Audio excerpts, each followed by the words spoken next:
shoulders, arms. My advice to people like that, we all have our troubles. We all go through injuries and all that sort of stuff, but it doesn't matter what kind of injury it is, there's always a way around it and there's always other things you can do.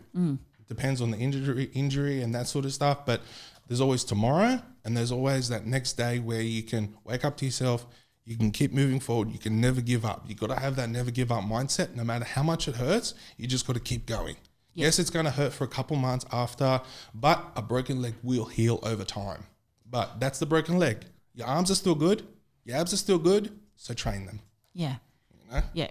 Great advice. And I guess it's one of those things, isn't it? Like they always say, just moving around is going to release some endorphins. It's going to give you a bit of a kick afterwards. That's right. Just sitting still will make you worse. Just getting active and just doing anything. Yes, it may not be like how you ate years ago, you know, pounding weight, all that sort of stuff. But as long as you're just doing something basic, even just a general brisk walk is something. Take the dog for a walk, or anyone. Get your brother, sister, go for a walk in the park, something. Throw the footballs, just anything, just to get active again.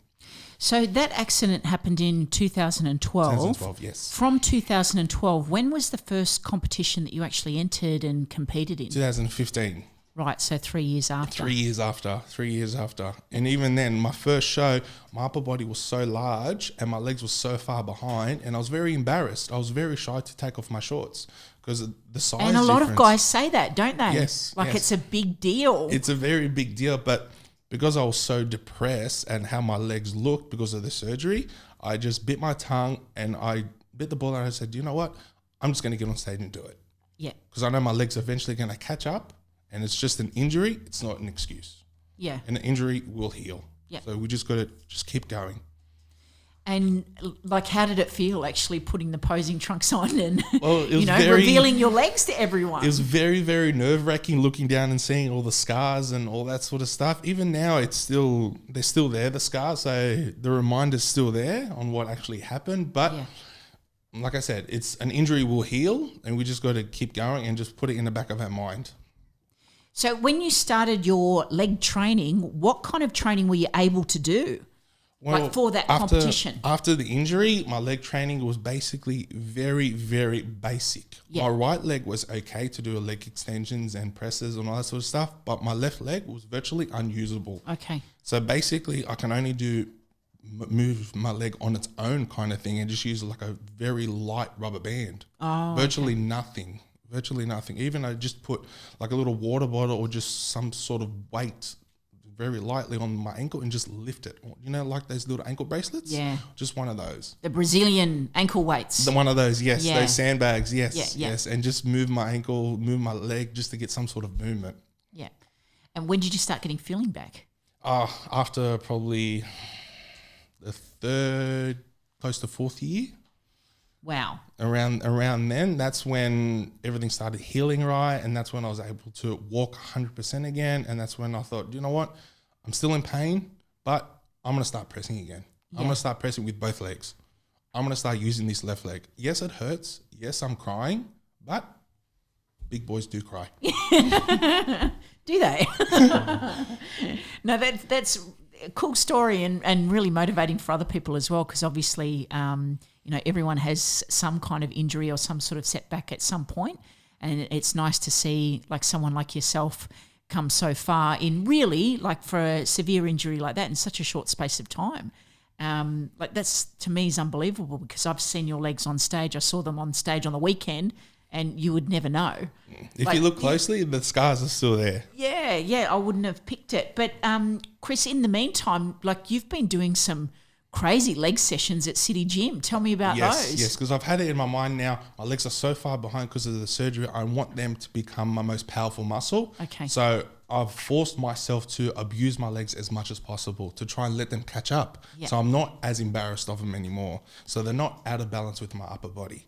And it has been working. Been squatting heavy, been pressing heavy. The weight is just getting ridiculous because the muscle is now growing again. Yeah. So now many years later since the injury, I'm able to squat 280, 300 kilos.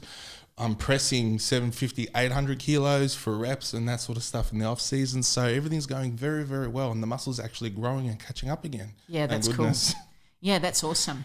And how, like, are you training most of your leg sessions by yourself, or are you training with the boys? Oh, wow. I've got to put that up. That's great. Yeah, that was when I was really depressed. That was how small I got. It doesn't even look like you. Yeah. Harry, have a look at this. Have a look at this picture. You should have sent me that. I would have put it up. The difference in your face. It was very bad. To about 70 kilo to about 140 kilo difference. Yeah. Yeah, Unbelievable. Blubber.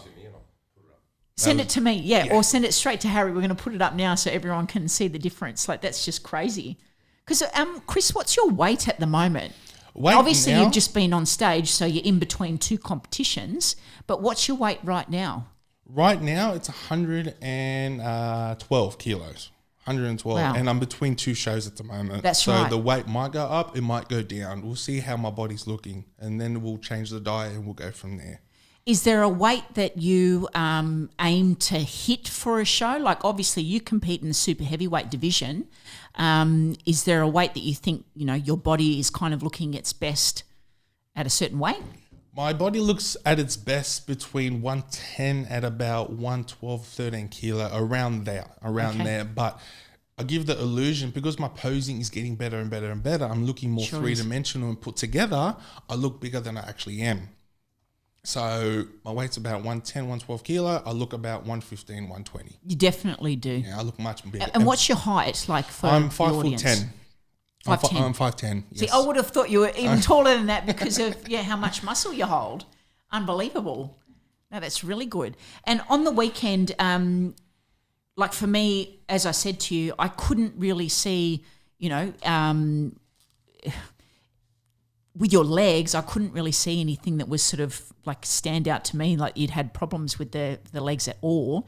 Your symmetry, I found, is actually quite pleasing. You've got a very tight X frame. Yes, and my your waist is very small. Yeah. That's the main thing that I focused on over years, is just keeping my waist very, very small. And I've actually got a few tips and tricks on how to keep I wanted to ask you what your tips and tricks, because I was going to say, small, yes. Is it genetic? Like, this is something that your mum and dad have small waist? Like, what's going on here? How can someone so big have such a tiny little waist? Well, basically, there's two things. I don't deadlift off the floor at all, and I don't do flat bench press. Okay. At all.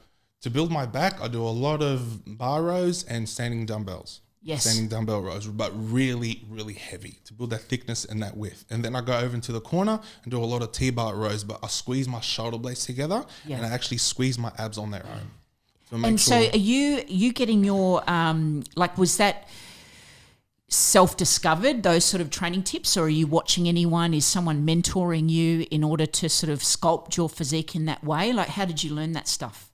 Well, I learned it from a few people. One person really close to me is called Paul Haslam. He's been my... Hazzo, yeah. Shout out to Hazzo. He's been my trainer now for the past 6-7 odd years. He's taught me a lot of different things, because he was a competitive powerlifter back in the day and all that sort of stuff. And he had a very small waist himself. He did, yeah. So he said, keep away from the deadlifts and all that sort of stuff. Just rack pulls, bend over rows, and focus on the upper areas where I'm most weakest. And that's what you've done. And that's what I've done over the years. So did Paul coach you into your first show? Yes, he's been coaching me ever since my first show, all the way until now. We haven't moved apart from each other. We've just been growing together as a team. Yeah. No, that's He's learnt my body, how it works when it comes to food and all that sort of stuff. When it comes to training, that's all me. And so, Chris, tell me about the food. Like, how do you sort of structure your comp diet now as opposed to when you first started? Has it changed? Has it morphed a hell of a lot? Or? Yes. My food discipline has changed dramatically over the years, because when I was young, I didn't know much about food and dieting and all that sort of stuff. I got a lot of information from muscle development magazines and bodybuilding videos like Ronnie Coleman, and as we all did as a kid, reading bodybuilding magazines and that sort of stuff. No one buys the magazines No, anymore. they don't exist. Now it's all social media. Yeah. So, and then when I met Paul, he gave me a structured plan. Yep. And that's when it just all began after that. And then I thought, okay, if this is what I got to do, this is what I got to do. I got to stop eating pizza, stop eating the KFC and the rubbish takeaway, going through drive-through, all that sort of stuff, and do what it needs to be done. If it's not written on this piece of paper, I'm not even going to look at it. I'm not even going to smell it. Yeah. Because it's not on there, and that means if it's not on the paper, I'm not going to get the result. And that's what I've always done over the years. And over the years, I've just gotten better and better and better. My body's changed. I've gotten leaner. My muscles have grown. I've looked more three-dimensional, and I'm more put together. Or because it all comes down to what you're eating, how much you're eating, and when to actually eat it, kind of thing. And when I was a kid, when I was a kid, I didn't know all this. Yeah. So it comes over time with experience and knowledge. And it takes practice, doesn't it? A lot of practice and a lot of preparation. And being Greek, it's a lot harder. You were actually saying that off air, your mum has a lot to do with your meal preps. Not meal prepping, because we have our own charcoal chicken shop that's been there for the past 17, 18 years. I grew up in that shop actually. After school, Mum used to pick me up from school, go back to the shop, cut tomatoes, cut cucumbers and lettuce and all that sort of stuff as a kid. So we get a lot of that food wholesale price. Yeah. And because of the amount of food that I eat, it does save a little bit of money. It's save heaps. It's still expensive. Like I go through at least 20, 25 kilos of breast a week. Yeah. Chicken breast a week. So it gets quite expensive. And Chris, are you always eating chicken? Like, do you eat any other meats, or is chicken something you prefer? I'm a very heavy meat eater. So during the off season, I'll slow down on the white meats like the chicken and the turkey and all that sort of stuff, and I reach for a lot of beef. I'm a heavy beef eater, so I'll switch to at least a kilo per portion of beef. Yeah, like my T-bones and like my ribs and all that sort of stuff. So I'll just add all that, throw that on the barbecue, and put a bit of potatoes, and we're good to go. Talking about, your food and that sort of thing, you're a very big breakfast eater. Oh, you're not just a breakfast eater, yeah. I've seen photos of you with, I don't know how many eggs. Oh, on average, it's between 1.5 to 2 dozen whole eggs for breakfast, half a loaf of toast with butter, and about a litre of orange juice. That's just my average breakfast. I wonder how many calories. Do you know how many calories? Have you worked it out? In the off season, I don't count the calories. I just get the food in. Yeah. Like people keep telling me, especially professionals around the world, like Chris Cormier and Paul Haslam, if you want to grow, you need to eat. Yeah. So that's now stuck in my head. And being Greek, I'm a heavy eater, so you don't have to tell me twice. Yeah. You don't have to tell me twice. Yeah. As long as you're hitting your protein requirements for the day, you feel... Protein and all that sort of stuff, it's more than required. It's just through the roof. Like I eat 10,000 plus calories in the off season. Bullshit. It just gets ridiculous. And I'm still hungry. Yeah. Yeah, no doubt. You could probably keep eating because, I've seen the pictures and I actually thought that you were having some kind of, I don't know, little family around get together, that kind of thing. Or your breakfast. It was madness. But people do ask you, how do you get so big? Like, do you think it's a combination of your training intensity, your genetics, and the fact that you're not scared to eat? Like, if someone asked you, how do you get big? Like, what are you going to tell them? Like, I get asked that question quite frequently all the time. And basically the simple answer to that is you need to eat. If you want to grow muscle, you need to eat. It's like a newborn baby. If a newborn baby wants to grow, you got to keep feeding the baby. So the baby keeps eating 2 or 3 hours. Same thing with us as adults. We need to eat every 2 or 3 hours. So we will just keep growing. And in combination with my heavy lifting, the muscle is just going to keep expanding and getting bigger and stronger over time. But you can't just do it for a day or two or for a couple of weeks or a couple of months. It has to be consistently for a couple of years and just keep going and keep going. You even have to eat when you're not hungry. You need to force feed yourself. Like I've eaten to the point where I've brought it back up in my mouth, swallowed it, let it go down, drank some water, and just keep eating. That's hardcore. It's like one of those birds, like vomiting up and then... like a camel, like the camel crew. It's the same thing. Yeah, awesome. And that's good. And like, what do you find the hardest about prep? Like, do you find that when it does come time to cut the calories, do you actually find that that's a bit of a mess around for the head? Like, do you feel like you're starving? In the beginning when I first competing, I didn't understand the struggle of dieting and the intensity, but I never complained about it because this is what I want to do, and I'm only actually doing it to myself. There's no reason to complain about it. No one's forcing me to do it, so I do it to myself.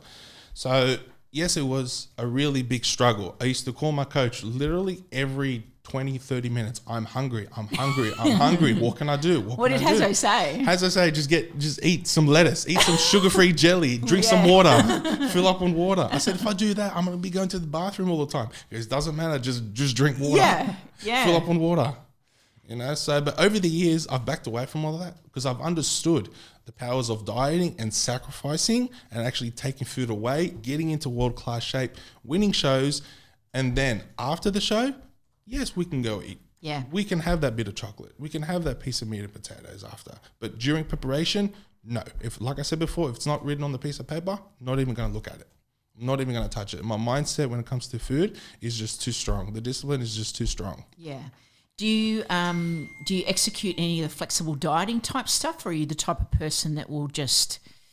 Oh, no, I don't have this flexible dieting and one cheat meal a week, none of that sort of stuff. The day I started dieting is the day I do not change nothing that's written on that piece of paper. Unless I get told to by my coach, nothing changes. Yeah. I don't have a cheat meal, don't have a burger, no nothing.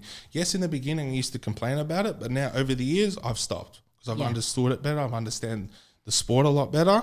The discipline has gotten stronger. My mindset has gotten stronger, and my focus on the sport to keep moving forward and get better and better and bigger and better shows has gotten better. So there's no need to complain about it.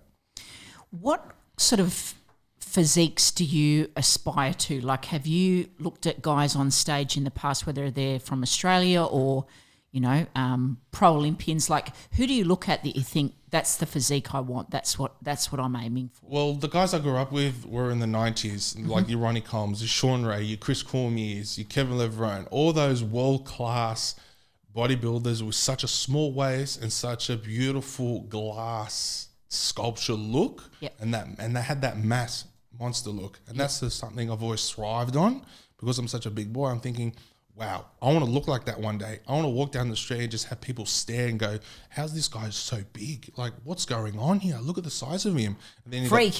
The freaks, like a Rolly Winkler, that kind of thing, a Big Ramy, that kind of thing. It's just abnormal to see that. Like, I don't want to be a normal person. Yeah. You know, I want to be abnormal. I want to be someone where that's people look and go, that's impossible to get. Not walk around the street, have a little bit of abs here and there. Because to me, that's too easy. That's too easy. You know, but to walk around with, you know, a back a meter wide and, you know, 23-inch arms, it's very hard to get. Yeah.